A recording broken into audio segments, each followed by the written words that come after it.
Hello, and welcome to Fierce Conversations with Toby, the show where we talk about the hard things.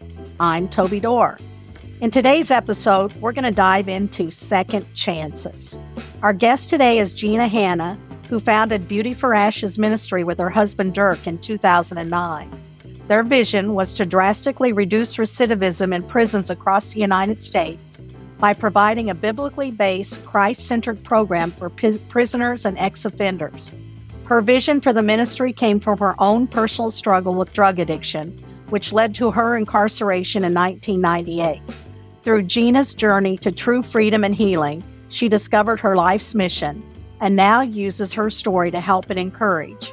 Beauty for Ashes provides programming in prisons in Missouri and Kansas, as well as operates a residential recovery center for women, Shielded by Faith Recovery. You called me Gina. That's all right. We're getting ready to start. It's a perfect time. So thanks so much for joining us. Gina and I go back several years. When we lived in Kansas City, I ran into Gina because I was interested in what she was doing with Beauty for Ashes, and we became friends. And so I'm just delighted to have her on our podcast today. Well, thank you for inviting me to be a part of it. It was an honor. You're welcome. Well, thanks. So I have a question I ask everyone when we start out to just give us an insight into who you are. And that is, what's your favorite color? And what do you think that color says about you? Oh, well, I initially want to say green because I always say green's my favorite color.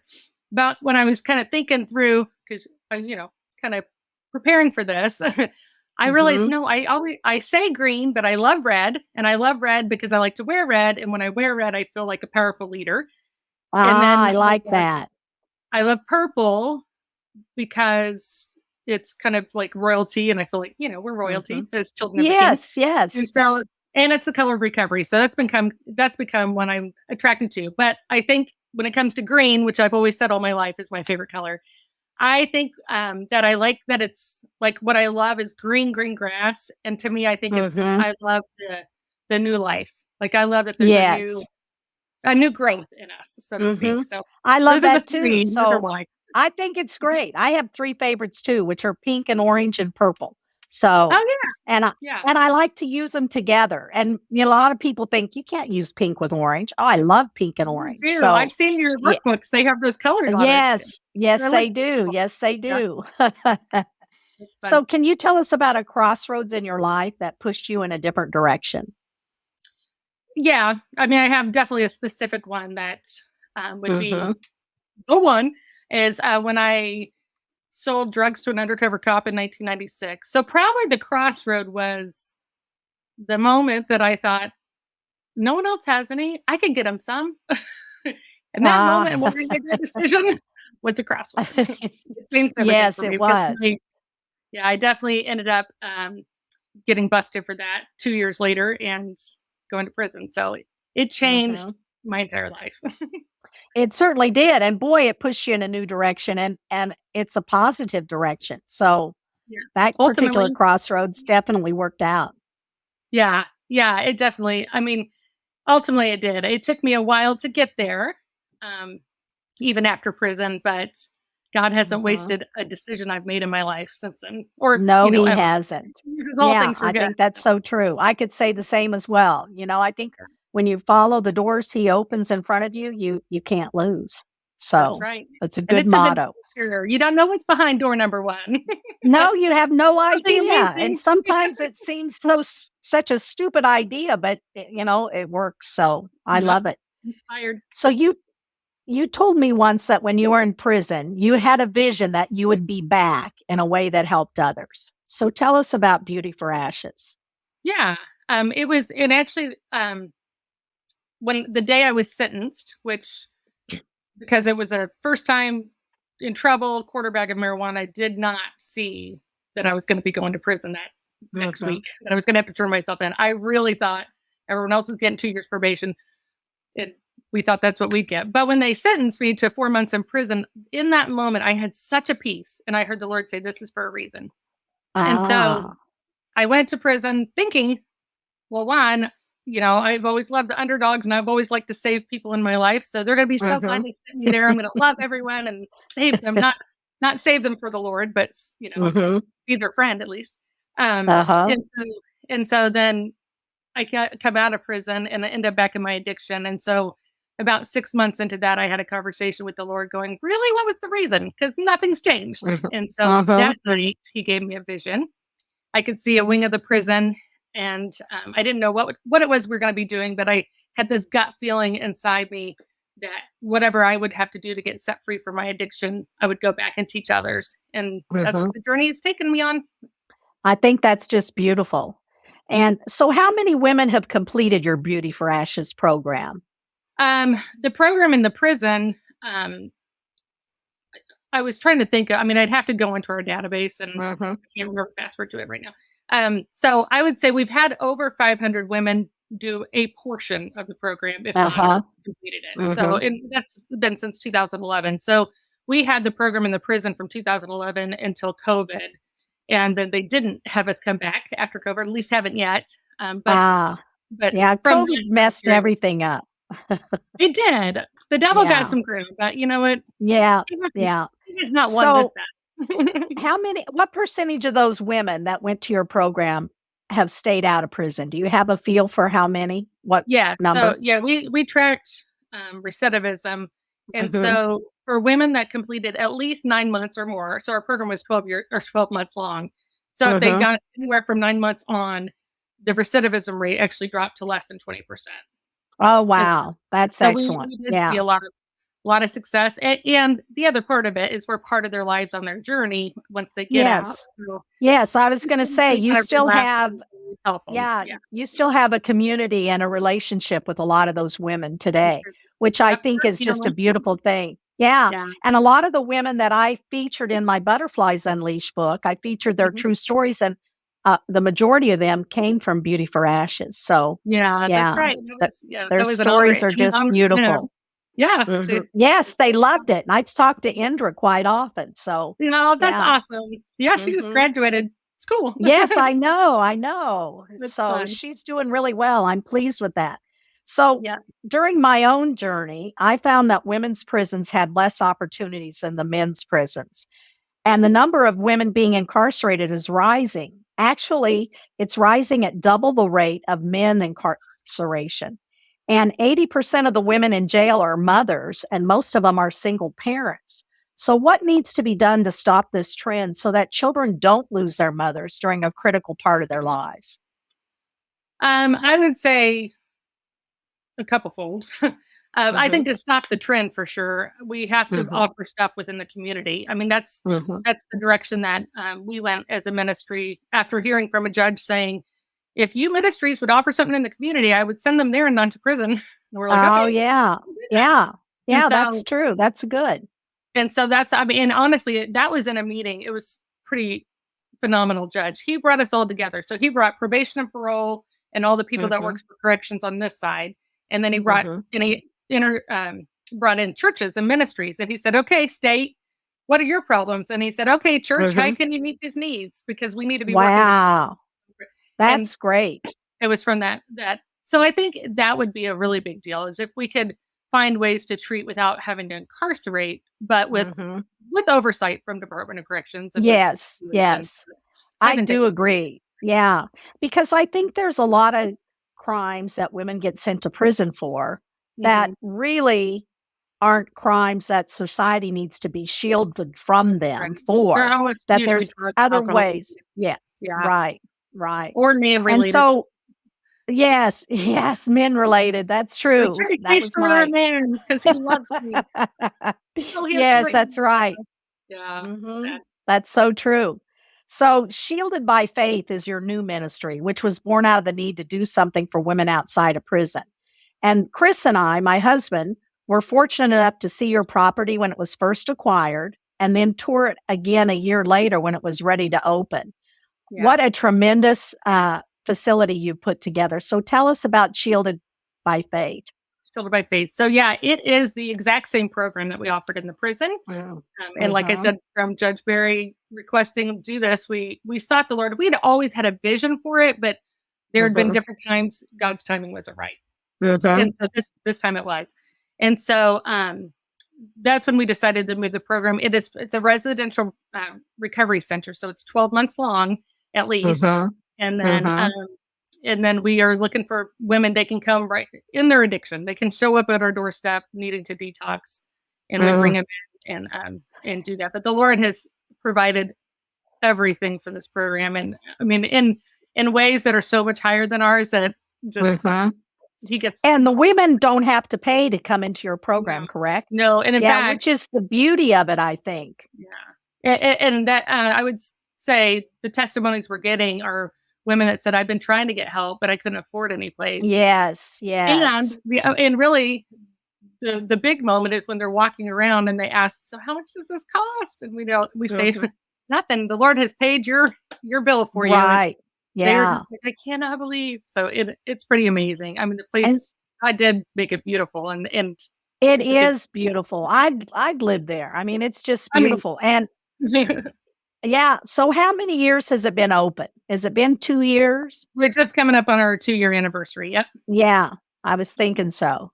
Yeah, it's really nice facility. And so how many women have completed the Shielded by Faith program? We are doing a graduation on May 7th, and I think at that point we'll be around 15 or 16 that have completed the whole year. So again, we've had way more than that come. Some come for an hour, and some come for, some have made it all the way to 11 months and then jumped in. Yes, yeah, I know. I tried really hard to get one of my friends in there, and she just couldn't commit to the 12-month thing, which is sad because I know. I was just I'm doing an interview with one of our ladies who's already graduated, and she's interning for us now and helping us run the program. And so I was doing an interview with her, and I said, "Well, how is this program different than she'd done 2 other treatment programs in her past?" And she said, "Well, for one, we don't just talk about a higher power. This is about Jesus." And I was like, "Yeah." And she said, "For 2, the length of time." She said, "But I will tell you, that's what I realized, that is how much time that's needed." Because she said, "You have so much time dealing with the roots and getting that healed." And then she said, "And then I needed time and so to teach me how to do life." And it took the rest of that 6 months to really be ready to leave. Yeah. I was in prison for 27 months, and I found that it took me about 6 to 8 months after I was released before I could feel confident in society. And so I would imagine with an addiction, you do need a length of time to reorientate yourself and change your habits and change your way of thinking. So and truly, so many people didn't even have anyone that taught, especially people that end up in this place. They didn't have people to teach them life skills. So it's nice to have like that time of community around them. Yeah. And you have counselors that work with them, and you have women who mentor them and teach them skills. And actually, I think you have a couple of businesses there that the women can work in, right? Your thrift shop. Yeah, that's exactly right. We have our thrift store, and now we're starting this amazing lady is donating her Cricut. It's a commercial Cricut one where you cut the vine. Yes. And she's giving us a t-shirt press and all sorts of things. So we're going on Thursday. She's going to start training some of our ladies that have gifts in this. And we're probably going to do an Etsy store or something along those lines where we can take that's cool. Yeah, I love that. They're going to get to learn, how do we run this company? Like those of you that are going to accounting, I'm going to give you a role, and we'll definitely make it something that they can. And then they can take that out with them and become entrepreneurs, perhaps. Absolutely. Find something to do themselves. Yeah, I think that's beautiful. I love that. And then they do work over at the thrift store. And now our manager and our assistant manager for our thrift store are graduates of our program. Excellent. So they have one thing is I live 3 hours away. So I have to hire people that I can go, I'm not going to micromanage you because I'm going to be over here. Right. Yeah, that does make a difference. Running with it. So, yeah, it's fun. Yeah, that does make a difference. And so Shielded by Faith, we're talking about the state of Missouri, and Shielded by Faith is west of St. Louis. Was that where you would say it is? Yeah. It's like northwest, I think, a little bit, maybe. Of St. Louis. So it's northeast. Yeah. Oh, It's yeah, about that's three what and I a half meant. hours from Kansas City and about an hour from St. Louis. Yeah, yeah, I was thinking Right. that. So, still, if you're in the Kansas City area or the Mhm. St. Louis area, or anywhere in the state of Missouri, it's certainly within a distance that your family could still be involved in your life. So, Absolutely. Yeah. yeah, And I think that's that's one of the beautiful. coolest things we're seeing is Mhm. really women who said, I don't want to do the program. I don't want to leave my kids. And then I'm like, have you been with your kids lately? Oh no, I'm Yeah. not. The last year and a half. I'm like, okay, so you're probably okay with leaving Mhm. your kids. So Right, then we put up right. to come, but then then we see like them getting their rights back and they're, getting, Mhm. just God restoring those relationships. It's Yes. so cool to see. Yes, when, Chris and I were living in Sedalia, and we started with conviction, we called it, and, it was a group where we went to the parole officers and told them, that we'd be willing to mentor people getting out of prison. And Awesome. one day I had this woman come in to our shop, and she was just in tears, and she had just gotten out of prison. She'd been in there on a drug conviction. Her fiancé had died in prison, Mm, and the judge had taken away all 5 of her children, and she had a court date in 2 weeks and he was gonna sever her parental rights, and she came in yeah. crying and said, I need you to help me get my kids back. And I said, well, I don't know what I can do to help you get your kids back, but I can help you. I said, have you ever considered college? She said, no. So we filled out a FAFSA application and Awesome. enrolled her in the community college. And she came, and I told her, go out there and see what classes you want to take because you're enrolled. And she Yeah. came back the next day and said, here's my schedule. I'm a full time student. That is And awesome. 3 weeks later, she went into the judge and he said, what's changed in your life? And she said, well, I'm a full-time student, college student. And he said, oh, well, that's a difference in life. Let's meet again in 3 months and see where you are. And I'm not going to sign this paper today. By the end of the year, she had gotten all 5 of her kids back, one at a time, Praise the Lord. and she was tutoring math, and she had received a full scholarship to Rolla Engineering College. So Wow. That's a what a key. Yeah. difference, Yeah, Absolutely. that Yeah. that was a win. So That you're was. right. If you spend the time to work on yourself, that's the best way you can be back in your kids' lives. That's exactly right. That's exactly what 'Cause a great story. And honestly, what Mhm, I hope people hear on that, Toby, is that you guys did that. You just went to the probation and parole officers and said, "Hey, I'm willing to do y whatever training or whatever, I right, uh-huh, alongside something. You can match me up with whoever you want." Like anyone could do that. that's Really, right, if they which have that really leads me burden on their yeah, heart. that's Mhm. excellent, which really leads me into my next question, which was gonna be, how can what you've done, both within prison and outside of prison, be replicated? And, you're right, just go to the parole office and say, Yeah. "How can I help? What can I Yeah, do?" that's I mean, exactly that's right. simple. It doesn't And have to be a huge, big, recovery program. it's very true. And that's it. I mean, it's just being a week ahead of someone really and coming alongside Mhm, them. And I would say this, just knowing you can't work harder than they do. mhm, If that's they have to do true. the work, no, I'm not gonna That's work. right.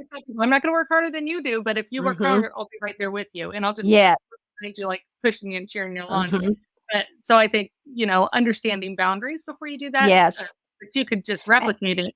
And yeah, then for us personally as a ministry, it is our vision to replicate our program. We want to mhm, replicate the programs in the prison and our recovery center. And so really, honestly, what it's gonna take is me sitting down and putting an operations manual together so I can do that. yes, yes, I and can so do that. we're gonna include information, to connect with you too, so if That'd be people are great. interested and wanna learn how they can do a program, Yeah, that'd be we'll awesome. put them in touch with you, and, That's in great. our experience, I think for about 2 years, we did that mentoring in Sedalia, and I'll tell you, we had 2 wins and Mhm. probably 25 that couldn't Misses. do it. Yeah, Yeah, misses. yeah, So, don't get discouraged because that's even just right. one win is worth the time you invested. So, Totally true. Yeah, yeah. and on the misses, what I really have seen as missing and causing some misses Mhm, is when there isn't an opportunity to go back and really deal with the root issues, the childhood trauma mhm, and stuff, and learn how to take right. that through the cross. I would say Mhm, that is where our success comes from, is that the Lord's called us to that specific healing piece of it, that we make mhm. sure the people we work with at least get that, and then ideally rebuilding Yes. too. And I think Mhm. when someone doesn't do that, even when they get out of prison, even with the best cheerleader and help next to them, they just see their identity Yes, in it that lie. does take a lot of internal work, and I think Yeah. every one of us has old wounds that we All haven't of us do. healed. Yeah, we It's all have not an out of the enemy. norm. That's Yes, out there that's not telling the right. story. Yeah. That's right. So, let's see. I was gonna say, while I would never want to repeat it, I found that my own prison journey provided me an opportunity to spend time analyzing my life and make necessary changes. And how did your prison stay affect your future direction? Well, I mean, it definitely became well, I will say this, it became a burden at first. Mhm. You know, Mhm. it became this, I know God wants to do something with this, and I totally see that there's a need for something new. Mhm. They told us 7 out of 10 of you will come back. I was like, "Oh, then something's broken." Like, what do you mean 7 out of Yes, that's right. 10? That's And so it yeah. put that burden on my heart. And Mhm. Pastor Greg, our pastor at our church this last weekend, was talking about Mhm. what you have to do when you have a burden. Like, the Lord Mhm. puts the burden there first. Then you really have to pray and seek him. Like, is this your burden, or is this something really supposed to do something Mhm. with? And then you give it back to him, and he Mhm. will unfold, and he will give you the steps to take, and you have to be obedient in that.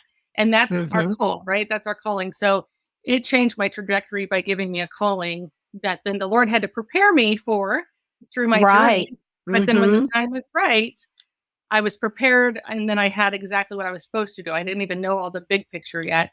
But I think all of us have that in life, because we all I are think ministers. so too. We're all called Yeah. to be in the kingdom and doing ministry, and we all have a call. We just have to start with, okay, what's burdening in my heart? Like, Lord, you're going to Mhm. give me a burden, and then I got to be obedient. Yes, I totally agree. I totally agree. And there's so much out there that needs to be done. And I Right. think especially those of us who have had difficult journeys Mhm. have the tools to help someone else through a difficult journey. Well, that's the And redemption process. God will not mhm. waste a thing. He will not waste a Yeah. thing. So whatever it is Mhm. you have gone through is probably where you need to be looking to serve. Yes. Yes, I so agree. So in addition to these two nonprofit ministries that you've started, you're also a minister for Vineyard Church in Kansas City. Mhm. Uh, and how does that fill your soul? Um, I love to pastor people. That it is a calling apparently for me to be a pastor too, because Mhm. the vocation that I've gotten to work in for so long. And so I think part of it fills my soul because I get the redemption story even in that. Like, I showed up to Vineyard in my addiction and in my mess, and Mhm. I looked around and found, like, this is a safe place, I think, to talk about this, which I had never seen church as a safe place Mhm. to share that type of stuff in the past. But they had made the comment, "This is a hospital, not a country club," and this is where Mhm. people have to heal.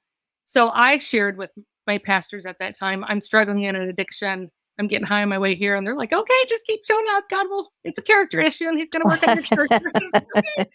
So I love getting to be that pastor to others. I love being able to show that grace to others, that, like, come as you Mhm. are, because Mhm. our church loves you right where you're at, but we love you enough not to leave you there. And they love Yeah, I like that. you. And yeah, that is our pastor Greg. That's part of the vision that he cast for our church. Mhm.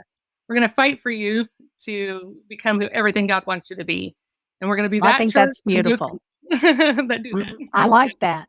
I like that. So what's the hardest decision you've ever had to make?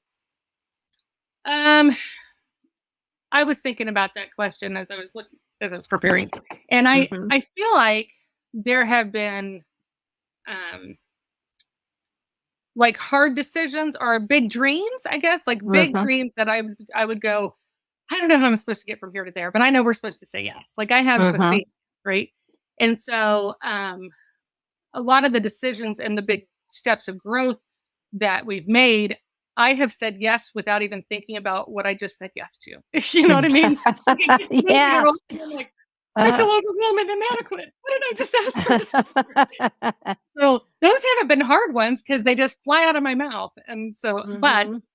But the hard but I, part comes after in yes, tackling them. exactly. And then you Mhm. go, what, Lord, you better do this for Uh-huh. me. I was your man. But I think one of the hardest decisions that I've had to walk through being made, and now it makes sense because we have the recovery center. But there was a time where we had found a property that I just knew and I still know. I just feel like the Lord's going to give it to us someday. I literally just knocked on the guy's door a couple weeks ago and said, "Okay, you bought this house. Do you ever plan on leaving it?" Because I want to. And he said no. But anyway, I just felt like this was the property we were supposed to buy, and of course, that's why you have a board of directors. And I spent 21 days going through the Daniel fast and reading the Experiencing God workbook and going through the study of like how God gives you property and gives you, everything that you need. And then we were in negotiations on the building, and one of my board members started to go, "Yeah, I feel like the Lord is saying no." And then eventually they all voted against it. And I was like, "You have not been fasting and praying." Like, the Lord told me.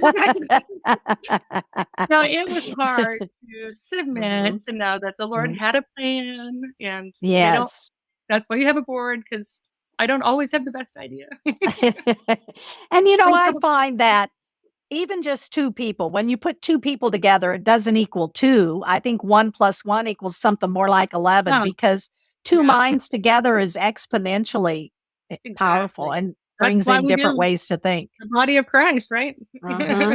That makes so much sense. So what's one question you wish I'd asked? Well, or something you want to add? Because at first I was going to say to talk about the thrift store and stuff, but you asked about that. So, but I would say, we know the doors are shut for Chillicothe for our program. Are you doing anything else in prison? And that has been another interesting shift for us, because we were in Chillicothe, and then when they didn't ask us back, we picked all of our stuff up. Well, at the same time, Lansing Correctional Facility, which is a men's prison where we started. We've been I know Lansing Correctional Facility very well. I'm explaining. Toby does. If you have not heard that story, you can see her lifetime. You can buy her book, which you should. Right. It's a redemption story. But anyway, so yes, at Lansing, the doors have opened wide up there. It's crazy. Wow. Like we now have a wing of the prison that no one's living on, that we get to have our own program. There's no guard. It's just me and one other staff member, and we get to open it up to anyone who wants to take our classes. And so we're in there.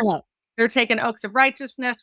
And really my vision for there is not reentry. I feel like the Lord is telling me discipleship and kingdom living inside. Like, you're in this world, but not of this world. And God has a purpose for you. And He's given you abilities and gifts, and He has divine appointments for you to help people's lives heal and change. So we're trying to walk these guys through that process. And then we want to go back and equip them to have them be in tune for whatever the Holy Spirit would have for where they can serve.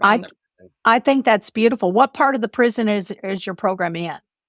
It's in the max. It's in the max. In the max custody, really? That's excellent. But they're not behind the walls anymore. They're not in the brick. They have a new max and medium. It's a crazy. I mean, it looks what I feel like looks more like prison. I said that to someone else, and they're like, "No, behind the walls looks like prison." I'm like, "Oh, yeah." But this more looks like your up-to-date prisons. It's, I had some dogs in the maximum custody, and it is what you see on TV. It's these old brick buildings with iron barred doors that slam shut, and they're on tiers, and you walk up 4 tiers, and there's just railings, and people can look over. People did flip over those. I mean, yes, they did. Yeah. This one is definitely more like the today prison, so to speak. But it's pretty cool what God's doing. That's excellent. Our church also has a campus there, so they had up to 125 guys in a huge waiting list going to church every Monday. We have our program going on. Brothers in Blue has their program going on. So between all of these kingdom ministry programs, a good percentage, and they're showing the church on the internal TV. So that's excellent. Yeah, so they can watch the regular Sunday service. That's excellent. Any day of the week, and that's if their family members watch it on the outside, then they have something to talk about, which is cool. I love that. That's really good. I'm really glad to hear that. So I've loved our conversation. I think we've covered a lot of things, and I think I love what you're doing. I'm trying to do things in my own way, and I love what you're doing. You are definitely an example of discovering what God created you to do, where you get the most joy, and putting it to work to tell his story. And you've done it in so many creative ways. I'm just impressed with you. Well, thank you, Gina, so much. And I'm so glad that you joined us. And I'm going to wrap up our session here. Thanks for having me. Thank you, Gina. Remember, none of us is our worst mistake. We all have so much more to offer the world. And those so-called mistakes are blessed opportunities to learn and grow. Next week, we'll continue to bring you inspiring stories by people who have identified a need for change and are working to make a difference in the world. Subscribe to our Patreon channel, Fierce Conversations, for special access and behind-the-scenes info. Go to patreon.com/Fierce Conversations or click on the link in the show notes. And 10% of our Patreon proceeds are used to provide workbooks to women in prison. The show notes also provide a link to purchase my book, Living with Conviction, and a link to Gina's websites and programs. In my memoir, Living with Conviction, I recount a conversation I had in prison where my friend Lisa told me, "In here, we can talk about all the hard things. In fact, I think we must, and so we shall." This is Fierce Conversations with Toby. Until next time.